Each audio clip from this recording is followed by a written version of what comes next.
This is your Fox 49 News at 10.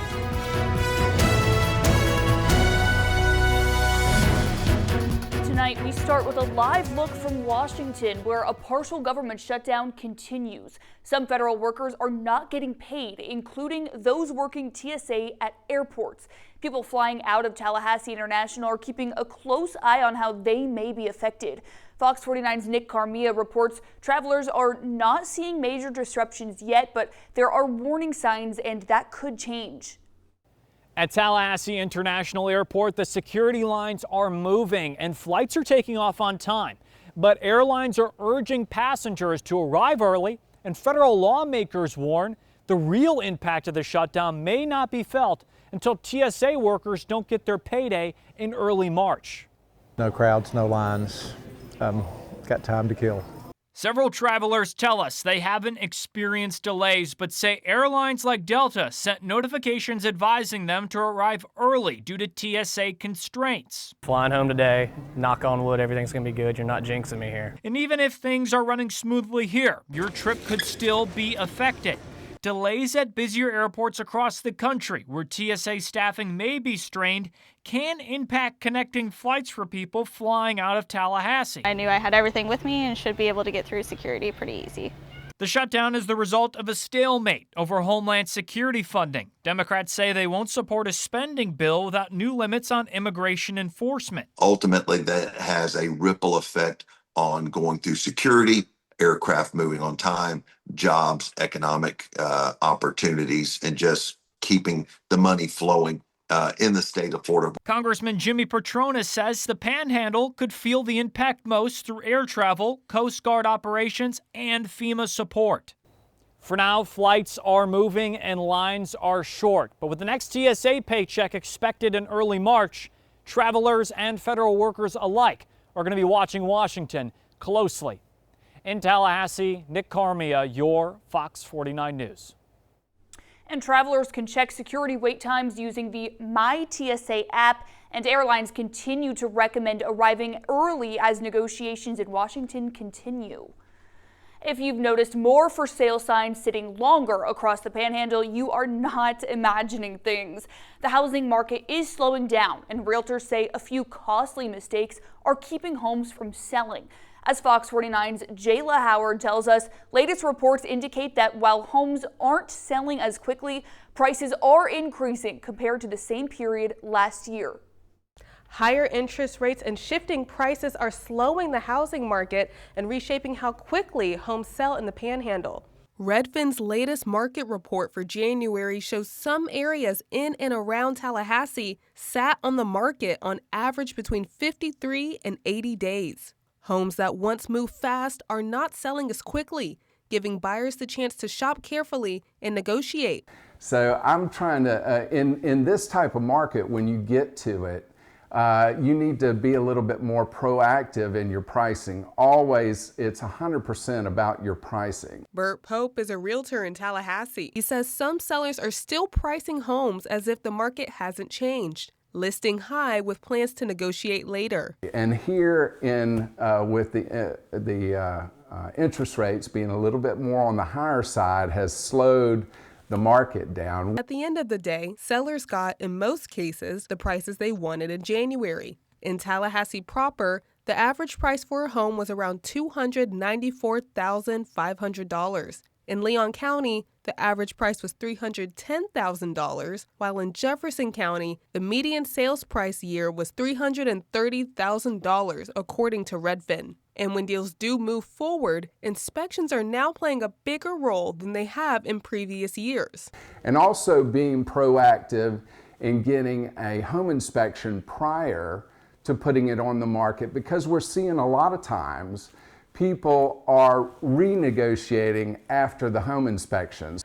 Pope says realistic pricing from the start and fewer surprises during home inspections could help prevent homes from sitting on the market even longer as the spring buying season approaches. In Tallahassee, Jayla Howard, your Fox 49 News. First warning weather, sponsored by Stubbs Roofing and Gutters. We dried out a little bit today from all that weekend rain, but Alan, we've got another chance for wet weather later this week. Is that right? Yeah, that is right. Looks like a little bit later on in the week we may have some rain run back through the area, so we'll watch for that. But right now, radar shows that we are all dry around the area, nothing showing up, and our temperatures are pleasant. We're starting to cool a little bit. We're around 60 degrees here, give or take, depending on where we're talking about. And as we head through the overnight hours, it certainly will be cooling off. In fact, most areas will drop down into the mid-40s here as we head into tomorrow morning. Skies out there will be mainly clear throughout these overnight hours. So again, we'll jump ahead and we'll find out which day that rain is most likely. An FSU graduate is giving Team USA a real chance at an Olympic medal. Florida State alumni Josh Williamson and his partner Frank Del Duca are competing together on the bobsled team. Right now, the pair is currently in 4th place after completing two-man bobsled heats today. They only missed a bronze medal position by just a 1/10 of a second. The final 2 heats will be tomorrow at 1 p.m. Now bring home that medal. Mixed reactions tonight following Florida A&M's decision to consolidate 7 of its degree programs to meet state standards. African American Studies is among the degrees being merged. Critics of the merger said the university is giving in to anti-DEI officials. Fox 49's James Hill joining us now live from our newsroom. And now, James, the move caught alumni and the current student body by surprise. Yes, it did. Published reports say students are criticizing the board for its lack of transparency. The student body indicated it wanted to be informed about the changes before the vote was taken. In a 4-paragraph statement, FAMU leaders say this is strictly a structural alignment, saying it is not a retreat from the university's mission regarding the merging of the African American Studies program. The administration says it's not going away. Here's part of the statement, quote, "The African American Studies remains foundational to the history, identity, and mission of Florida A&M University.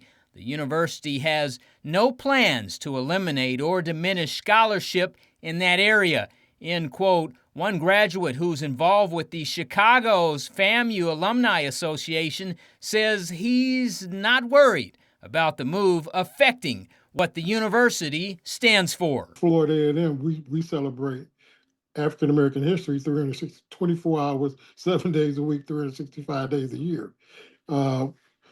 And we can't, we are African American history. We are African American studies on a daily basis. We're that's our culture. That's who we are. One point that's important here, the consolidation of programs will not affect current students. The university says those enrolled in any of the 7 degree programs will remain and graduate in those programs.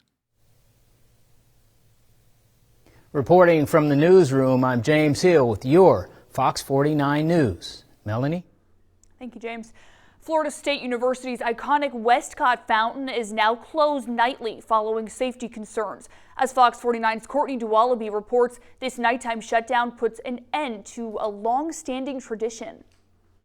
For generations, jumping into the Westcott Fountain on your 21st birthday has been a rite of passage at Florida State. But now that tradition is restricted and students are reacting. I thought it was pretty messed up. Like a lot of my friends who aren't 21 yet haven't gotten to do it yet, so I feel really bad for them.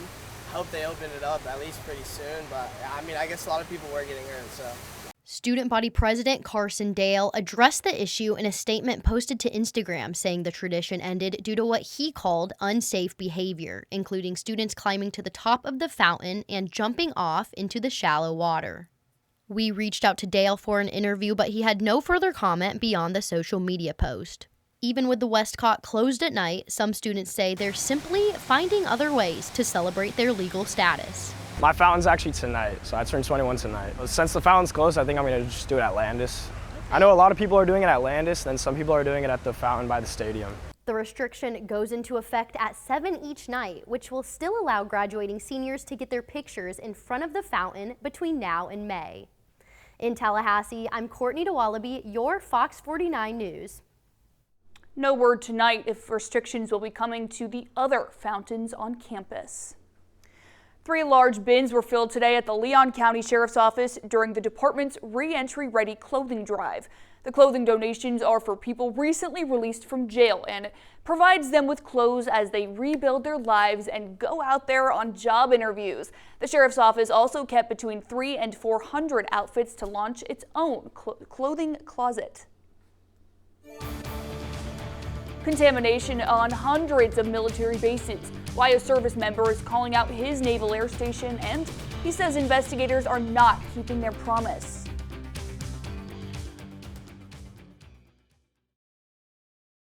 You're watching your Fox 49 News at 10 with Melanie Levy and meteorologist Alan Strom.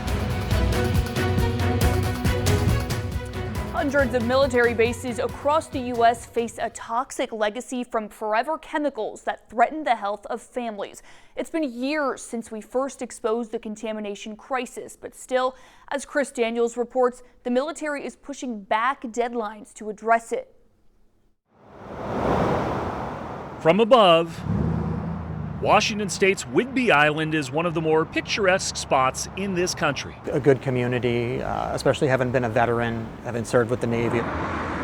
But on the ground and beneath the surface, Matt George says there is a problem with the contamination from Naval Air Station Whidbey. We bathed the minute we prepared his food in it. We raised vegetables and eggs in the back. We raised chickens in the back that were all using that well water.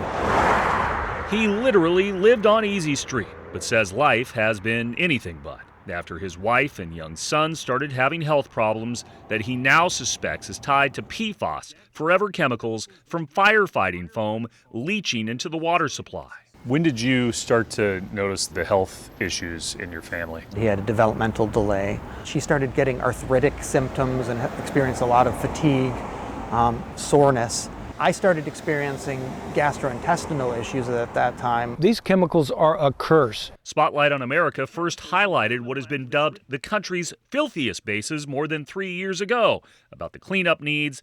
Now the military is pushing back its timelines to tackle the problems at more than 100 of them. So even at the worst contaminated bases, we're still at the earliest stages. Officials are still investigating the scope and scale of it. At NAS Whidbey, that investigation is now estimated to take until 2038. And that's before any actual cleanup can start. It is concerning to Jared Hayes at the Environmental Working Group. The Pentagon, in their fiscal year 26 budget, requested $80 million less than the previous year for environmental restoration projects. Last year, lawmakers demanded the military stick to its original deadlines for cleanup, citing our past reporting about the health threats posed by PFAS contamination, especially to neighboring farms and ranches. The Defense Department did not respond to our list of questions about its plans. As the timelines are set back, science is surging forward. Every few months to a year, we're learning about a new health problem that PFAS contributes to. Dr. Lisa Patel, professor of pediatrics at Stanford and a leading national expert on children's health, is worried that national exposure isn't being taken seriously enough. Some of the effects that we're seeing in the literature are things like increased risk of certain types of cancer, so testicular cancer, kidney cancer. There's a new really disturbing study that children are at higher risk for leukemia. Meantime, this year's National Defense Authorization Act actually allowed the military to keep buying that PFAS-laden firefighting foam, pushing back the deadline for phasing it out. Was my family put at greater risk because I wasn't aware of this? George says the military has provided bottled water to impacted residents, but the whole story prompted him and his family to move away in search of healthier surroundings. It would have just been nice to feel like there was an actual concern from the Navy as opposed to just trying to push it to the edges of the conversation until people had forgotten about it. For Spotlight on America, I'm Chris Daniels. Now, there's also a financial aspect to all of this. The Government Accountability Office recently said that the cost of investigation and cleanup will be more than $9 billion, tripling prior estimates. First warning weather. Here is Chief Meteorologist Alan Strom.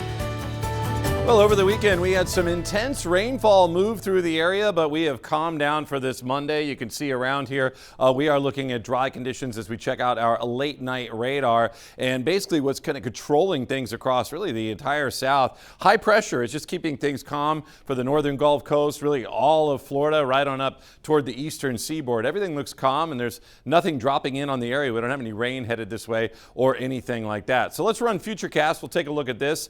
This shows future clouds and future radar. In this case, this is looking ahead to tomorrow, which is mainly going to be a sunny day, but you just see a little gray shading, just meaning a few scattered clouds may pass through the skies as we roll ahead into Wednesday. It looks like maybe a little bit more cloud cover, and then by Wednesday night, you see a couple of spots. Normally the green color would indicate a chance for rain, maybe just damp conditions there Wednesday night, and then late this week, we've got a better chance for rain. I'll show you our 7-day outlook now, and you'll see that here in just a second, but you start to see a little more activity there as we roll into Thursday. That's when we'll have a little chance for rain during the day Thursday, but it goes up late this week. So as we check out our forecast for tonight, though, really things are pretty clear and calm. And as we head through the overnight hours, our low temperatures will mainly be falling down into the middle 40s for tomorrow morning. And then with some sunshine, maybe a few scattered clouds, we'll quickly bring those temperatures up into the 50s and then ultimately bringing them up even warmer. Really pretty pleasant conditions tomorrow with these high temperatures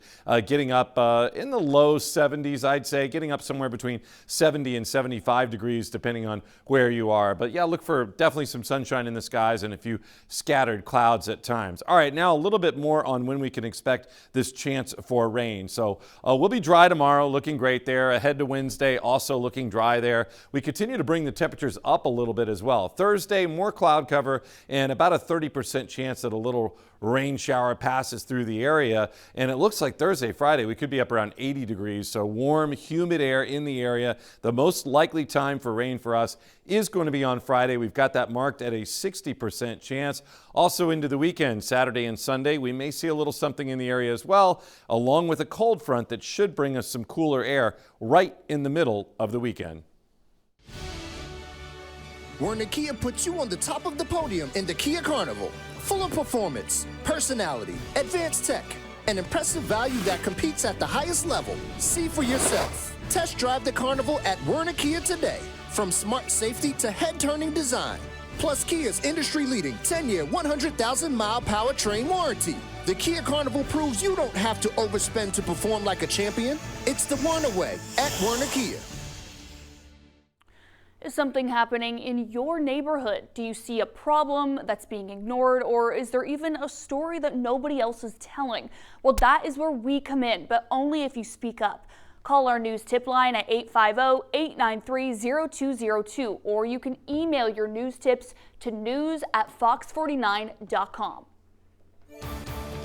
Great reward for great service. The Tallahassee Police Department promotes several of their own, the newest leaders, as the department celebrates a big milestone.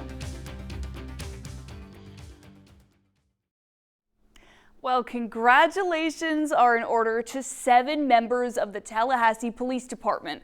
The sworn members were promoted. This includes a major, a captain, 2 lieutenants, and 3 sergeants. The department says these promotions play a vital role in the success of the whole organization, which is marking, wow, its 200th year of service to the community. Congratulations to each member. Great job, y'all, representing Tally. Legendary actor Robert Duvall has passed away. According to a statement from his publicist, Duvall died peacefully at his home in Virginia on Sunday. Duvall was known for his roles in films like The Godfather and Apocalypse Now. He won an Oscar in 1984 for his portrayal of Mac Sledge in Tender Mercies. In a message shared to Facebook, his wife Luciana Duvall described him as, quote, "my beloved husband, cherished friend, and one of the greatest actors of our time." Duvall was 95 years old. We'll be right back. Stick with us.